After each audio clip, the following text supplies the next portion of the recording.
Royal Caribbean International notifying guests on an upcoming cruise about a change. And the result of this change will mean that scooter cruisers will not be allowed off the cruise ship. We also have an update on an ongoing court case set to limit cruisers in a city. And we have a strike delaying the start of a cruise, whale and dolphin updates, coffee updates, and more. Cruise news and my views. Let's talk about it.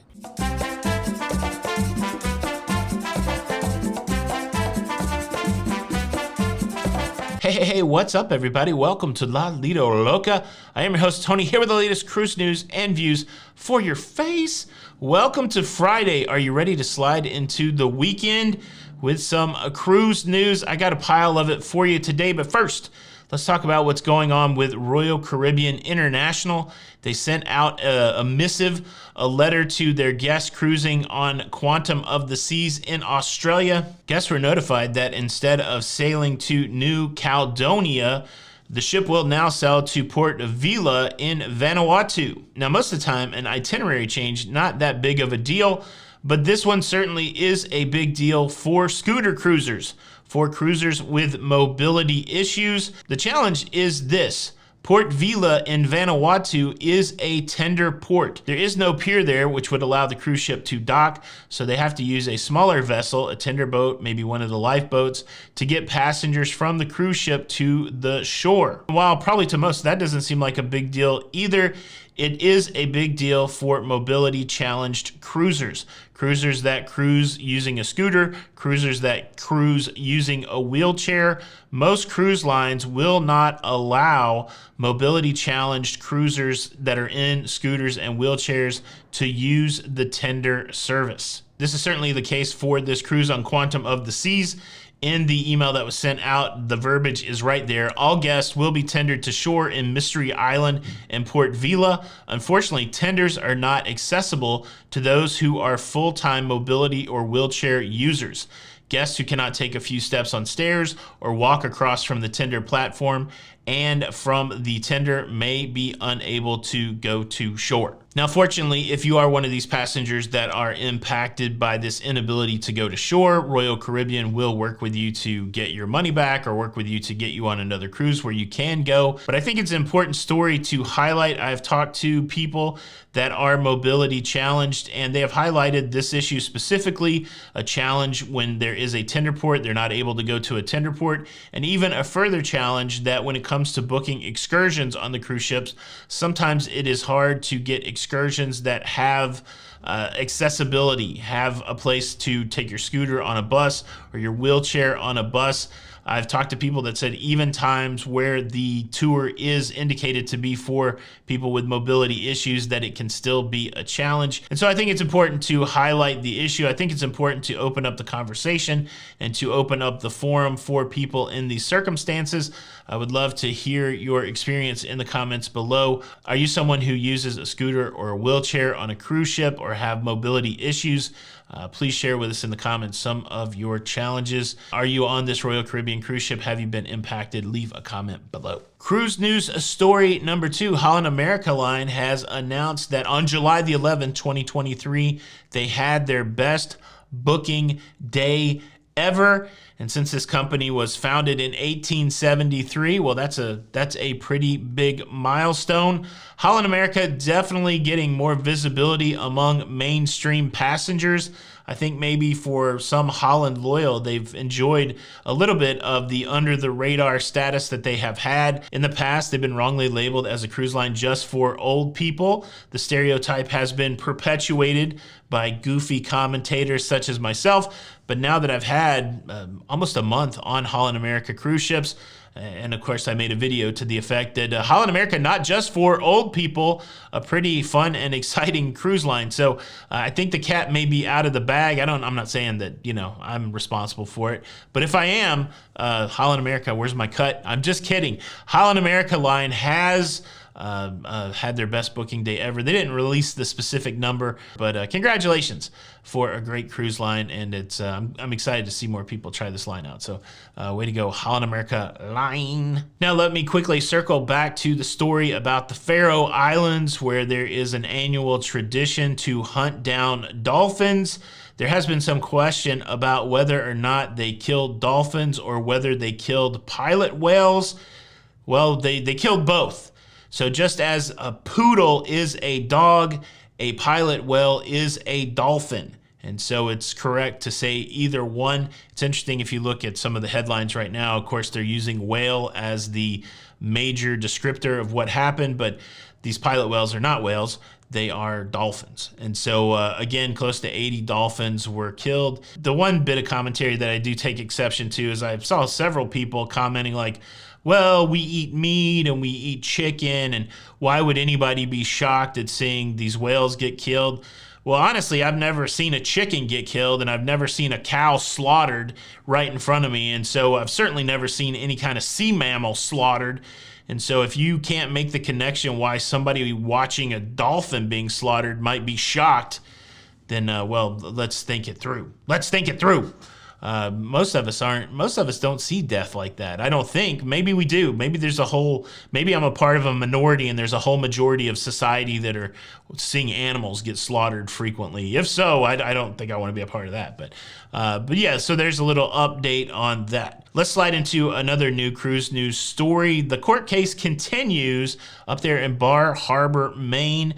I don't know if you know what's happened, but the people voted there to limit the amount of cruise passengers in Bar Harbor to 1,000 passengers a day. A group of business owners there in Bar Harbor has sued the city to prevent them from overlaying this restriction of 1,000 passengers, and this court case is in progress. And this is what's going on. The people that voted for the restrictions, they want to see a process in place so that these restrictions can be enforced. And then the plaintiffs, the business owners that are suing, well, they don't want the restrictions at all. They feel like it would be harmful to tourism, and they don't want to be forced to impose the restrictions. Even the harbor master in testimony said, yeah, I'll count the amount of passengers that are in town coming ashore, but I'm not doing any kind of enforcement. It's interesting where the penalty is going to fall on this. The proposal right now is that the person who gets penalized for more than 1,000 passengers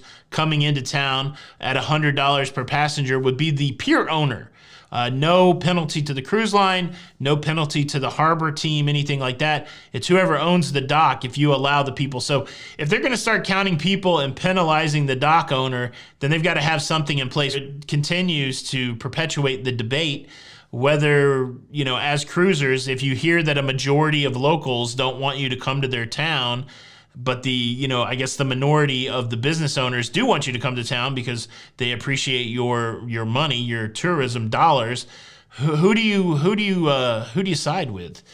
I've heard a lot of people just say, I'm not going to book in one of these contentious places, but it's starting to be more and more places. So what do you do?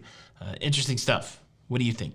I don't know if you caught the episode yesterday, but the big conversation there was whether or not cruise lines should warn you that you could get sunburnt when you go on a cruise.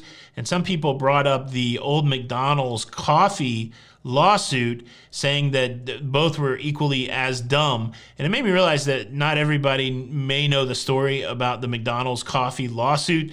Through circumstance, I have actually studied that, and so I've got some insight on that. I'm going to share that with you, but I want to finish up the cruise news. Our next cruise news story is about a strike impacting cruisers. This time it is the rail and air strike in Italy. Railroad workers in Italy have been doing strikes since last Thursday, like 12 hours at a time. It's really interesting how these transportation strikes seem to go in Europe. They don't go on strike and stay on strike till something's resolved. They're like, all right, for these 12 hours, we're going to strike. And honestly, when they strike for 12 hours, it's enough to disrupt a lot of stuff. But the train workers are not the only people that are striking in Italy. Air traffic controller and baggage workers are also going on strike in Italy. And this strike is starting at 10 a.m. on Saturday and will run through 6 p.m. in all airports. So they're just striking for like 8 hours. But again, something as little as 8 hours of disruption with no air traffic controllers and no baggage handlers is enough to throw the whole system into turmoil. In anticipation of such turmoil, Oceania Cruises is delaying the departure of the Oceania Vista, scheduled to leave Italy on Saturday. They're giving guests until 6 p.m. Saturday evening to embark on the cruise ship. And because of the turmoil, they're actually canceling 2 of their first ports of call in Split and Kotor, which Split, Croatia is one of those places. I've seen it primarily on Below Deck Mediterranean. This is a yachting reality show, but they've shown a lot of footage of Split, Croatia, and it's beautiful. So I think I would be disappointed. Of course, these airline and rail strikes are out of control of the cruise line, out of control of the passenger, and that's part of what happens when you book a cruise. You're never guaranteed that the itinerary will stay the same. I think we talk enough about itinerary changes to know that that is true, but I would definitely be bummed out to miss out on Split, Croatia. Somebody in the live show the other night asked about travel to Italy and these strikes.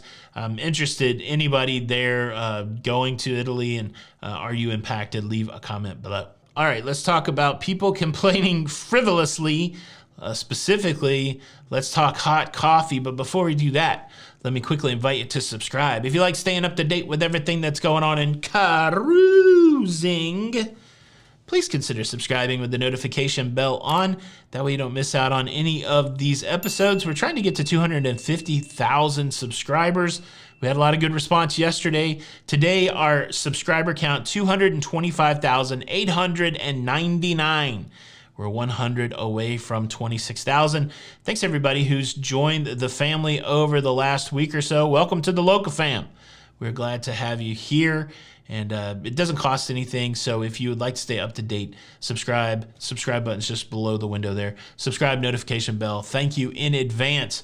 Okay, so I told you the story yesterday about a Carnival cruiser that was complaining that they were not warned that they would get sunburnt when they went cruising, which I think is a ludicrous, shout out ludicrous. I think it's a ludicrous proposition, but I did get several comments yesterday like complaining about getting sunburnt on a cruise is like complaining that coffee is hot. Of course, the famous court case that's being referenced in those comments, the 1994 suing of McDonald's by a 79-year-old woman who received third-degree burns on her legs after she spilt the coffee that she received from McDonald's through the drive-through window. And it's an interesting case, and it proved out to not be frivolous like some would have suggested. What was found in that court case is that McDonald's was heating their coffee around 20 degrees higher than what other places that served coffee through a drive-through window, about 20 degrees hotter than other places.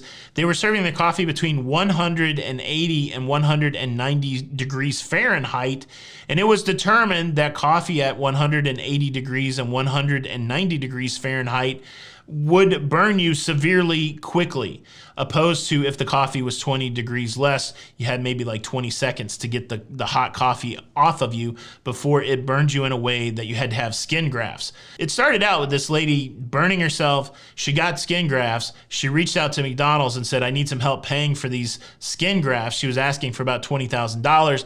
They told her no, and then this is when this court case came to be. The court eventually found that this 79-year-old lady was 20% at fault for the burns that she received because she spilled the coffee on herself, but McDonald's was 80% at fault for the burns that she received because the coffee had been jacked up too high of a temperature. There had been a history of complaints about people getting significant burns from the coffee at McDonald's that were ignored because McDonald's felt that all hot food over a certain temperature had a burn a possibility. And so that's how it turned out. Now, I know it's, again, an easy trope to say that this is as ludicrous as this, shout out Luda, but there was more to that story, and it's interesting. I think they don't keep the coffee as hot now. I don't know if that's interesting to you. It was interesting to me when I had to study it, but there you go. I'm not saying that this court case was the reason that I changed my approach to coffee, but I usually just drink iced coffee now, and the worst that's ever happened to me is a wicked brain freeze. Do you know why the brain freezes? Because the blood at the back of it gets cold going to your... That's neither here nor there. Thank you so much for checking out the show today. I sure hope you enjoyed it. Are you ready for the weekend? If you enjoyed it, you can hit the like button, and, well, you should, because if you do not hit the like button, I will be forced to punish you, and your punishment will be this. The next time you go in to have a bite of your favorite pizza, it's going to be too hot, and you're going to burn the skin on the top of your mouth, which I think is probably one of the... It's got to be in the top 5 of annoying pains to have in your life. The top of your mouth being burnt by hot chocolate or pizza cheese. Whew, I hate it. You can avoid all of that by hitting the like button. This is Tony for La Lido Loca. Until the next time, we'll see you on the Lido. Bye.